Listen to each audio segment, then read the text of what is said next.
ধাপ পেরিয়ে আরেকটা ধাপে আমাকে পৌঁছে দেওয়া, এটা সম্পূর্ণই গাজী রাকায়েতের কৃতিত্ব। বাংলাদেশের নাট্যাঙ্গনের দুই গুণী ব্যক্তিত্ব আফসানা মিমি ও গাজী রাকায়েত। একসময় তাদের সম্পর্ক ছিল অনেকেরই কাছে অনুপ্রেরণার, কিন্তু সময়ের সাথে সাথে সেই সংসার টেকেনি। বিষয়টি নিয়ে দীর্ঘদিন ধরে দর্শকদের মধ্যে কৌতূহল রয়েছে, কেন একসঙ্গে থাকতে পারলেন না এই দুইজন তারকা। তবে বাস্তবতা হলো এই দুই শিল্পী কখনোই প্রকাশ্যে তাদের ব্যক্তিগত জীবনের ভাঙনের নির্দিষ্ট কারণ বিস্তারিতভাবে তুলে ধরেননি। তারা সবসময় নিজেদের ব্যক্তিগত বিষয়গুলোকে আড়ালে রেখেছেন এবং পেশাগত জীবনে মনোযোগ দিয়েছেন।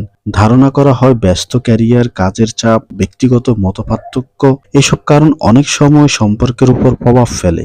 আফসানা মিমি ও গাজী রাকায়েতের ক্ষেত্রে এমন কিছু বিষয় ভূমিকা থাকতে পারে, তবে এগুলো নিশ্চিতভাবে বলা যায় না, কারণ তারা নিজেরাই এ বিষয়ে স্পষ্ট করে কিছুই জানাননি। বিচ্ছেদের পরে দুজনে নিজ নিজ ক্ষেত্রে সফলভাবে কাজ করে যাচ্ছেন। আফসানা মিমি নাটক নির্মাণ, অভিনয়, গাজী রাকায়েত অভিনয় ও নির্মাণে সমানভাবে সক্রিয় রয়েছেন, তবে কাজের প্রতি নিষ্ঠা এখনো দর্শকদের মুগ্ধ করে। ব্যক্তিগত জীবনের এই অধ্যায় তারা গোপনই রেখেছেন, আর সেটাই হয়তো একজন শিল্পীর ব্যক্তিগত সীমারেখাকে সম্মান করার একটি গুরুত্বপূর্ণ দিক।